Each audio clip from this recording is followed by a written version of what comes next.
munaasabada tani waxay ahayd mid seersa loo soo agaasimay ujeedka munaasabadan waxay ahayd mid lagu taageerayo waxqabadka iyo horumarka gudoomiyaha gobolka Shabeellada Hoose Mudane Ibraahim Aadan Cali Najax waxa soo qaban qaabiye munaasabadan dhalinyarada iyo aqoon-yahanada gobolka Shabeellada Hoose waxa lagu qabtay magaalada caasimadda ee Muqdisho intaas kadib waxa madasha ka hadlay Xasan Macalin Maxamed isku dubaha dhalinyarada gobolka gudoomiye Najax intii ka horeysay waxa ii suurta gali weysay inaan laba degmo isaga gudbo maanta oo muddo yar asagoo shaqadii hayay inaan Baraaba tago oo Marka tago oo Qoryooley tago oo Afgooy iyo Walaweyn imaado gudoomiyaha suurta gali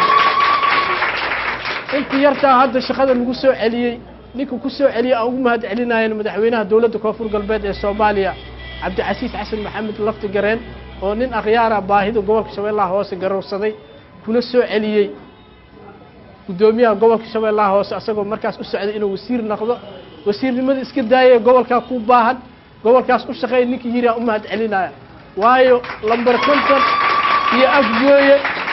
jidkan waxaan ku dhiiranay gudoomiyaha asagoo na hor socdo inaan lugeyno oo buufo tagno marka u leexano waxa suurta gashay in Sabiid iyo Caanoole iyo Bariire iyo Awdheegle laga bixiyo gacantii isbaariistayaasha cadawga ahaa oo ummadda Soomaaliyeed nabad iyo horumar u diiday mudane gudoomiye nabad iyo Najax qoraal maahan waa si dhab ah waana kaaga mahad celinaynaa dadaalka sida kartida leh oo daacadnimada leh waana ku garab taaganahay kulligeenba Yusuf Abdullah Xasan hogaanka dhalinyarada gobolka Shabeellada Hoose ayaa dhankiisa madasha ka hadlay waxa uu halka ka jeediyay qodbad dhinacyo badan taabanaysay anaga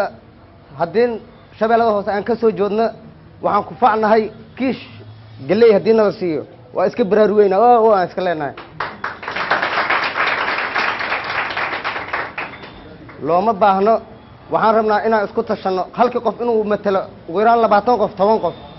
oo gobolka ka soo joodo uu ficil u lahaado uu dhiigiisa u daadin karo uu shacabkiisa ku taageeri karo ma aha gobolka haday wax ka dhacan inaan soo qaxno aan weydo u dagna aan buush ka taagano dibna aan u laabanin marka walaalayaal waxaan idin sheegayaa in aan isku tashano qof walba qofka kala garab siiyo wiilkan dhalinyarada ah oo maanta aan xilka u dhiibanay waa in aan garab buuxa siino ilaa oo hadafka aan leenahay ka gaarayno afka ururada haweenka ku dhaqan gobolka Shabeellada Hoose waxa ku hadashay Raxmati Fow Cali iyadoona halkaas ka jeedisay qodbad aad u dheer bulshada kala duwan oo ku dhaqan gobolka Shabeellada Hoose waxaan halkan aan mahadnaq aan ugu celinaynaa sidoo hufan uu garab istaagay bulshadiisa uu maanta uu xilka u hayo waxaaynu nahay dadka maanta uu taageeraha uu ugu baahan yahay hadaynu nahay bulshada ku dhaqan gobolka Shabeellada Hoose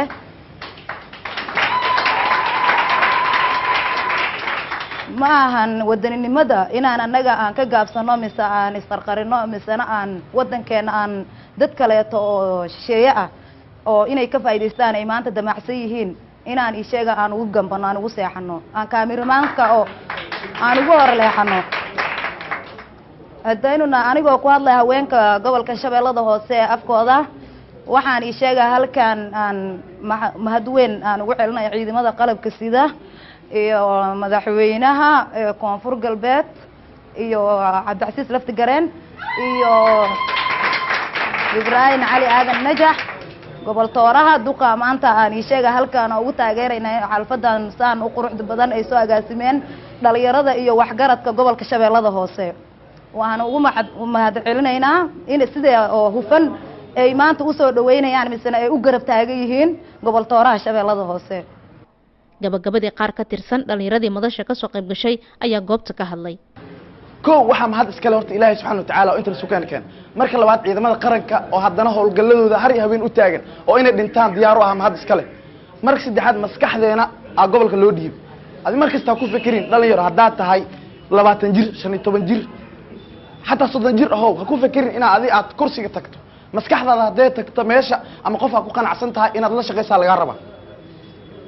marka aniga hadda waan ku qancay alxamdulillah oo laana kursiga ku qanacsanaa maskaxdeedii tagtay haddana gobolka meeshii aan gaari wata mari waay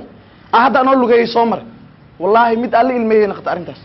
marka aad u mahadsantiin dhamaantii shaqadayaasha xafladda wuu socdaa gudoomiyaha ani waxaan arki jiray gudoomiye inta la doorto xil loo dhiibay haddana kursiga ku fadhiya aan dhaqaaqin laakiin gudoomiye ka waran furunta ku jiro oo taliye ciidanka lugta garab taagan ka war wallahi mid alle ilmeeyay naqta arintaas aniga weligay ma arkin gudoomiye inta la doortay dagaalkii qorigii qaato dagaalkii ku jiro wuxuu diyaar u yahay ninkaas inuu dhinto aniga dhiigga cusub ee gobolka u kacaya u baxsho marka idinkana waa mahadsantihiin dhiigga cusub oo gobolka aan taageerno kuwii hore ma aha kuwii hore aniga way mahadsan yihiin shaqo fiican ay qabteen laakiin sidii la rabay ma aysan gaartiin hadda laakiin wax yaraan noo dhiman aan dhammaystirno insha allah idinkana waa mahadsantihiin dhammaan waa idin mahad celinaa saxaafadana waa mahad celinayna waxaan mahad gaara u celinayaa allah subxaanahu wa tacaala oo anigoo samo qabno oo caafimaad qabno halkan iskeena keenay ilaahay ka soko waxaan mahad gaara haddana usii celinayaa guddoomiyaha gobolka shabeellada hoose mudane ibraahim aadan cali najax waxaan leeyahay guddoomiye howsha aa qabatay iyo waxqabadkaagi maan wax indhaha laga qarsan karo ama aan iska indhatiri karno sidaan ka warhayno gobolka 99% meelaad ugu badan way xuruubeen in yar ay harsan insha Allah waxaan rajaynaynaa inuu ilaahay subxaanahu wa tacaala uu ku garabsiiyo guulna uu ku gaarsiiyo Faaduma Cabduqaadir TV-ga Shabeelle Muqdisho